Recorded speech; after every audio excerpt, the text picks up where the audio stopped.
कण कण में नहीं है, कण कण में है या नहीं है, कण कण में है या नहीं है? कण कण में मतलब सब तरफ उसकी दृष्टि है, कण कण में कैसे बैठा हुआ रहता? कण कण में है से मतलब पत्थर में मिट्टी में बैठा हुआ नहीं है, वो सबसे व्याप है, हर एक चीज को देख रहा है।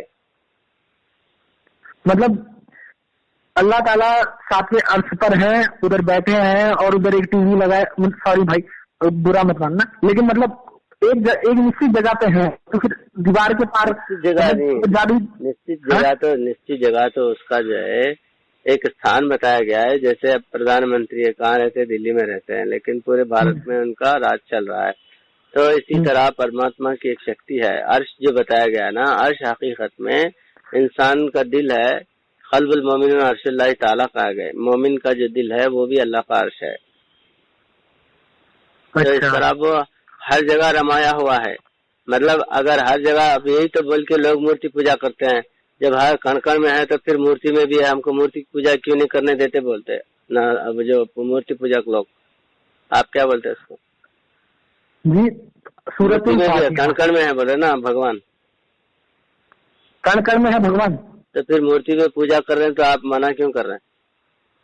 जी पहली बात तो जो एक निश्चित स्थान में होगा, मैं मूर्ति पूजा की बात कर रहा हूँ, जैसे पौराणिक पंडित। अरे मैं बोल रहा हूँ, आप एक तो बोल रहे हैं कि इंसान में नहीं है, तो इंसान में नहीं तो अलग बैठा हुआ है, क्या बहस कर रहे हैं आप मेरे से?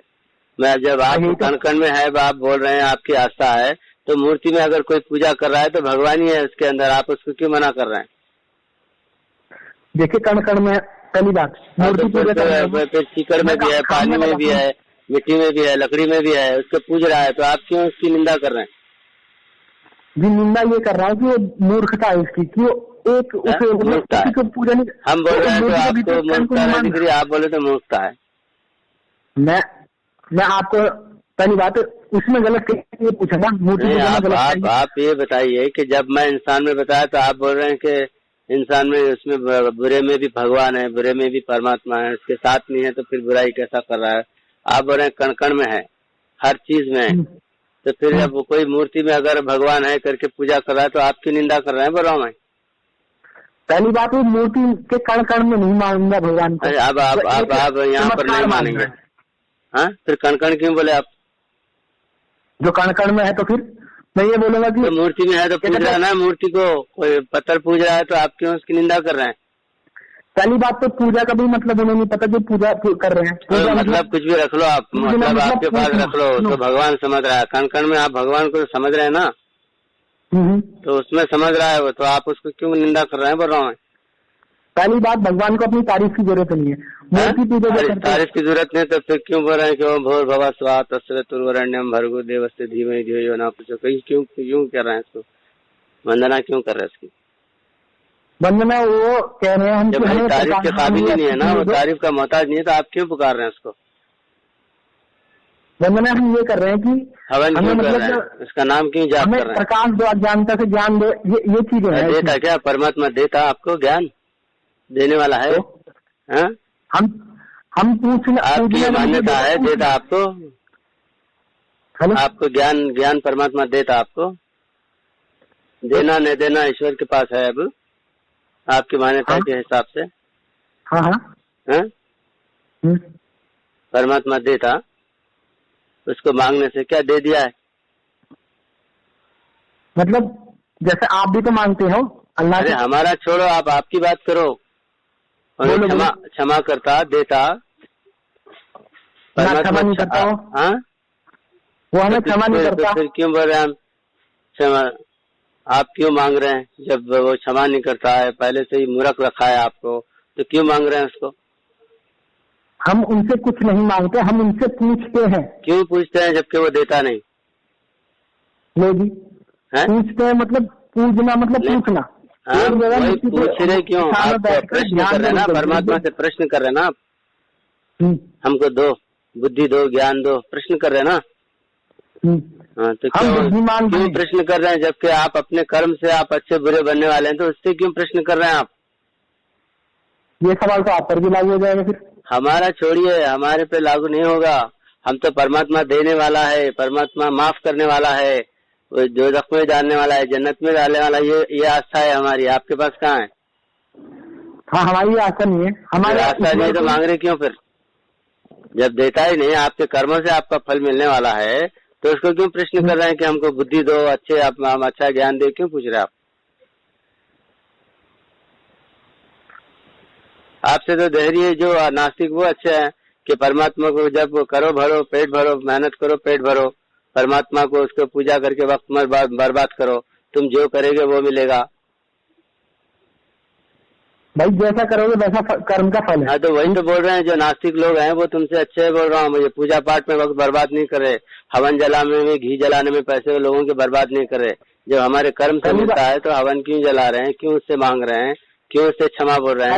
एक तरफ तो धरती हाँ, लोगों को सिखा रहे हैं कि माफ करो, क्योंकि ईश्वर माफ करने वाला ही नहीं है, आप माफ का पाठ पढ़ा रहे हैं। बोलिए। पहली बात, हवन में कोई कुछ मांगता नहीं कि अरे मत मांगो, मांगने का नहीं बोल रहा हूँ मैं। ईश्वर आप जो बोल रहे हैं कि ईश्वर अपनी तारीफ का मोहताज नहीं है, उसकी तारीफ करने नहीं करने से वो नहीं है, तो मैं बोल रहा हूँ क्यों आप उसकी तारीफ में लगे हुए हैं? फिर अपना काम धाम करके 20 बच्चे पालते बैठो ना। भाई कौन तारीफ कर रहा है? आप कर रहे हैं ना कि ओम भूर्भुवः स्वाहा, उसकी क्यों जो है ना उसके ये कर रहे हैं? सुबह उठकर सूर्य नमस्कार क्यों कर रहे हैं?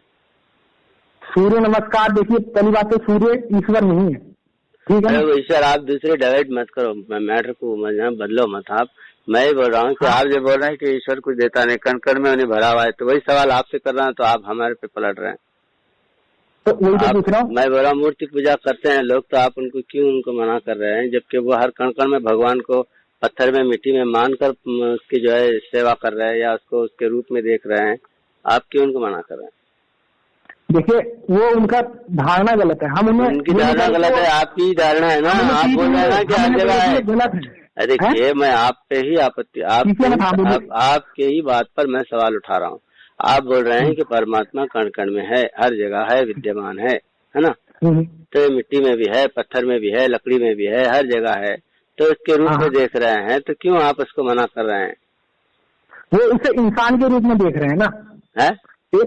एक महापुरुष को भगवान बोल रहे हैं ना। वो कौन सा महापुरुष को भगवान बोल रहे हैं? अरे भगवान को मिट्टी में पत्थर में वो देख रहे हैं, तो आप हर जगह है, तो आप उनको क्यों मना कर रहे हैं? ये पूछ रहा हूँ मैं। राम को कृष्ण को भगवान मान रहे हैं, वो मैटर अलग है, उसका नहीं बोल रहा हूँ मैं। साक्षात ईश्वर की ही मूर्ति बनाकर कोई पूज रहा है, परमेश्वर की बनाकर कोई पूज रहा है, या कोई जो है ना सोए कर रहा है, तो उसके वो जब हर जगह है तो किसी भी जगह से वो पुकार रहा होगा, आप क्यों उसको मना कर रहे हैं? मतलब वो किसी भी जगह से पुकार रहा होगा, ये आपका सवाल है कि मूर्ति पे क्यों वो भी करता? नहीं, आप मेरे को पूछ रहे ना, तो मैं आपको पलट के पूछ रहा हूँ।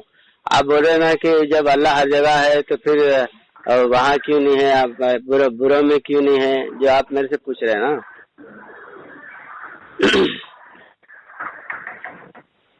जो बुराओं में भी है, अच्छा में भी है, हर जगह है, आप ही बोल रहे हैं ना भैया। हेलो, हाँ बोलिए, सुन रहा हूँ, आपकी आवाज आ रही है। कण कण में है, आप ही बोल रहे हैं कण कण में है, तो कण कण में देखने वालों को मना भी कर रहे हैं। लेकिन वो उस कण को नहीं मान रहे ना, वो तो साकार में उसको मान रहे हैं, तो हम कह रहे हैं गलत है, हम ये नहीं करें कि हटो, हम कह रहे गलत है। आप ये बोलो कहीं है ही नहीं, बोलो आप ये बोलो कहीं भगवान है ही नहीं, जो जैसा कर्म करेगा वैसा फल पाएगा, ये बोलते जाओ ना। तो जैसे भी बोलते रहो ना यही। अगर कोई भगवान को नहीं भी माना आपके तो उसको क्या होगा? उसको तो उसके कर्म से अच्छा बुरा मिलेगा।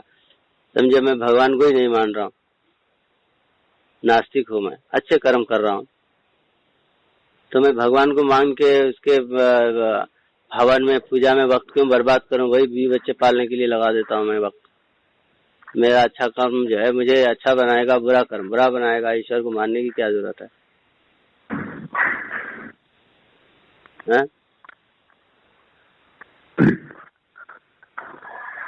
हेलो, सुन रहा हूँ भाई, सुन रहा हूँ। पहली बात मेरी सुनो, तो सुनिए, कोई उनसे कुछ मांग नहीं है ना, मत मांगो। हवन क्यों कर रहे हैं बताइए? हवन का एक साइंटिफिक कारण है। क्या कारण? वायु शुद्ध होती है, रेडियोएक्टिविटी कम होती है, वो अपने उनके साइंटिफिक कारण है, इसीलिए वो हवन करते हैं। हवन के टाइम पे अग्नि प्रज्वलित होने से हमारी एकाग्रता बढ़ती है। उसके टाइम पे अगर कोई हमें कुछ ज्ञान दे तो फिर वो ज्ञान हम अच्छे से एक्सेप्ट करते हैं। उसका ये बात है। तो कोई काम करो, काम करते हुए आग सेक लो, हवन करके क्यों आग सेक रहे हैं? तो घी डालो, जहाँ भी काम हो ना वहां पर आग जलाओ, घी डालो, सारी हवन सामग्री डालो। कहाँ डालो? अब जो लोग हवन नहीं कर रहे उनको ज्ञान नहीं आता क्या? भाई जो कर रहे हैं अच्छे से आ रहा है, इनके एज पहले से कर रहे हैं उनसे बेहतर से आ रहा है। उससे अच्छे अंग्रेजों को आ रहा है ज्ञान, उससे अच्छे जो बड़े बड़े प्रोडक्ट निकाल रहे हैं वो लोग, प्लेन बना रहे हैं, ट्रेन बना रहे हैं, कंप्यूटर बना रहे होंगे, उनको मेहनत से बना रहे हैं। मेहनत से, बगैर मेहनत के ज्ञान आ रहा है क्या? बगैर ज्ञान के बनाएंगे आप? एक सेलफोन आप बना सकते? पहली बात मैंने क्या कहा, वो वायु को शुद्ध करने के लिए कर रहे हैं, उसका अपना एक कारण है। क्या वायु को? तो सवाल कर रहे हो, सुनिए, सूर्य शुद्ध आपके खाली सिर्फ घर की वायु को शुद्ध कर रहे हैं, वो तो सूरज निकलकर सारे ब्रह्मांड को शुद्ध कर रहा है। अग्नि में जो घी डालते हैं, जो हवन सामग्री यहाँ डलती है, इनसे वायु शुद्ध होती है। और सुनो, आप कह रहे कि ज्ञान की बात कर रहे हो। पहली बात, अगर आपके पास गाड़ी है और आपके पास मतलब आपने एक एरोप्लेन, आप हवन करने वाले हवन करते रह रहे, जो हवन नहीं करने वाले हैं वो दुनिया में पूरे आसमानों में उड़कर तरक्की करके बता रहे हैं, plane, train, computer science, atomic हथियार सब तैयार कर रहे हैं। हवन करने वाले कर रहे हैं क्या? अंग्रेज कर रहे हैं? अंग्रेज कर रहे हैं, लेकिन पहली बात मेरी बात गंदा जो है जिंदगी बसर करने वाले, विचार करने वाले, शराब पीने वाले आज दुनिया में सबसे बड़ा ज्ञान लेके फैला रहे हैं। आप भी इसी के माध्यम से बात कर रहे हैं। शराब पीने वाले? हाँ, अंग्रेज जो है शराब पीने वाले, जुआ खेलने वाले, बदमाश काम करने वाले आज दुनिया में नंबर 1 इस पे तरक्की कर रहे हैं। आप बोल रहे हैं ना कि हवन जलाने से बुद्धि शुद्ध होती है, ज्ञान होता है। उनके पैसों की अपने पैसों की वजह से वो तरक्की कर रहे हैं। अरे कोशिश के पैसे की वजह से कर रहे होंगे, मगर उनको बुद्धि से वो अपने वो तो बना रहे ना, ऐसे टेक्निकल चीजें तो बना रहे ना, इलेक्ट्रॉनिक चीजें बना रहे ना। क्या बना रहे हैं? मेरी बात पूरी होने दीजिए। क्या अगर आपके पास गाड़ी है और एक सामने एरोप्लेन उड़ रहा है, तो क्या आप गाड़ी को छोड़ दोगे? जब आपको एरोप्लेन जरूरत है वो लेंगे ना, छोड़ देंगे क्या मतलब? आपको प्लेन में जाएंगे, बस की जरूरत है तो बस में जाएंगे, पैदल जाना है तो पैदल जाएंगे, वो तो अपने जैसे काम के साधन है उसी तरह से जाएंगे हम। अगर कहीं जाना है तो गाड़ी से जाएंगे, तुम पे एरोप्लेन नहीं है। अरे गाड़ी से भी जाएंगे, प्लेन से भी जाएंगे, जब जहाँ जिस चीज से जाने की जरूरत होती है उससे जाएंगे ना।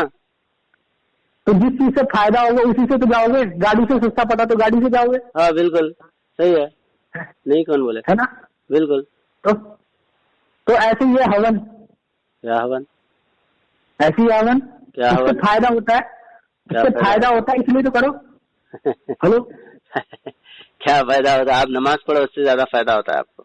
क्या फायदा हो रहा है? नमाज पढ़ो, अध्यात्म शुद्ध होती है, आत्मा शुद्ध होती है, शरीर के पूरे जो है तारकम, दंडम, कुंडलाकारम, अर्धचंद्रकम ठहर कर प्रार्थना करना और वज्रासन करना, ये सब जो है ना हजारों हवन करने से ज्यादा फायदा है नमाज में। एकाग्रता है ये परमात्मा को ध्यान करने का। पहली बात ये सारे योगासन तो आर्य समाजी भी करते हैं, योगासन करते हैं। नमाज जो है वो सर्वप्रिय है। और सुनो, नमाज और ये सवाल तो तुम पर भी लागू हो गया कि जो कुरान नहीं पढ़ रहे वो भी काफी अच्छा कर रहे हैं और जो कुरान पढ़ रहे वो कुछ भी नहीं कर रहे हैं। आप कोई साइंटिस्ट तो नहीं हो ना? जो आपने कुरान पढ़ी, आप कोई साइंटिस्ट बन गए? नहीं ना? नहीं, आप जो बोल रहे हैं ना कि विद्या की बात बता रहे हैं, तो मैं बोला विद्या की अध्यात्म और है, ये जाहिरा विद्या और है। आध्यात्मिक ज्ञान के लिए धार्मिक ग्रंथ पढ़ी जाती, कुरान आध्यात्मिक ज्ञान के लिए है। भौतिक ज्ञान के लिए ये सारी किताबें भौतिक ज्ञान नहीं, आध्यात्मिक ज्ञान देने वाली है, उसके साथ भौतिक ज्ञान लगा हुआ है।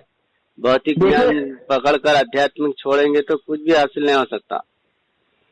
अध्यात्म पहले है, आध्यात्मिक ज्ञान देखो कैसा है। आध्यात्मिक ज्ञान कैसा है? मूसा ने पत्थर पे लाठी मारी और उसमें से वो पानी के बुलबुले निकलने लग गए। जो संभव नहीं है वो आध्यात्मिक ज्ञान है क्या? जो संभव होगा वही तो आध्यात्मिक ज्ञान होगा। नहीं, वैसा नहीं है। पत्थर के मारे तो पानी निकला, ऐसा नहीं है। उसके अंदर पत्थर जैसे लोग हैं जिनको समझाने के लिए उन्होंने जो है अपने आत्मज्ञान का इस्तेमाल किया। लाठी से मतलब ये लकड़ी नहीं है। यही तो है ना, कुरान का अध्यात्म नहीं मालूम इसलिए उलट पलट कर सवालात करते हैं। उलट पलट कर जो सवाल उठाते हैं ना, वह इसीलिए उठाते हैं कि कुरान का अध्यात्म नहीं मालूम।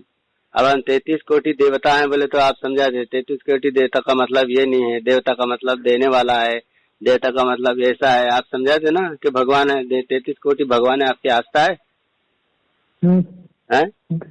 33 कोटि देवता है। हाँ। देने वाले मतलब एक इंसान भी होता है जो किसी को कुछ देता बदले में कुछ नहीं लेता, वो देवता होता है। आप मतलब समझा रहे हैं ना कि इसका मतलब ये है, इसका मतलब ये है। कुरान में भी ऐसा ही होता है। पत्थर का मतलब पत्थर नहीं होता। क्या होता है? पत्थर जैसे लोग होते हैं। असहाबुल हजर कहा गया। पत्थर दिल आदमी को भी पत्थर बोला जाता है। एक आदमी को भी बंदर, हाँ, एक आदमी को भी बंदर बोल देते। ये तो जाहिल है, गधा है बोलते। गधा होने से उसके 4 पैर हो जाते, क्या दुम आ जाती उसको समझने की। कयामत के दिन सूरज वो लपेटा जाएगा, धरती चपटी है, ये है क्या? धरती चपटी है? कहाँ है बताइए धरती चपटी है? जी कितनों से मैंने बात कर ली, आज तक किसी ने ये सवाल नहीं किया कि धरती चपटी है। वो ये बोलते हैं कि ऊपर नीचे से धरती चपटी है, लेकिन दरअसल धरती चपटी है। आप बोल रहे हैं ना धरती चपटी है, कहाँ है बताओ? कौन सा हवाला बताओ? कुरान में है। बताओ कौन सा हवाला है कुरान का? वो तो आयत खोलने के बाद पता चलेगा। आयत खोल के बताओ कौन सी है। फोन में है ना? है फोन में है ना, अभी तो तुमसे बात कर रहा हूँ। तो धरती चपटी है का बताओ आयत कौन सी है? अल्लाह तो कुरान करीम में फरमाता है कि महज झूलने वाली जमीन जो है ना घूमने वाली है। वस्समा बनैनाहा बिअयदिन व इन्ना लमूसिऊन वल अर्ज़ फरशनाहा फनिअमल माहिदून, हिलने वाली है, घूमने वाली है। ये कुरान करीम 1400 साल पहले बताया। और आप जब बोल रहे हैं सूरज लपेटा जाएगा, सूरज लपेटा जाएगा से मना हुजूर सल्लल्लाहु अलैहि वसल्लम को भी सूरज बोला गया, सिराज मुनीरा कहा गया। ये सूरज ये नहीं जो आत्म भौतिक सूरज लपेटा जाएगा, बल्कि आध्यात्मिक ज्ञान का लपेटा जाना सूरज लपेटने के बराबर है।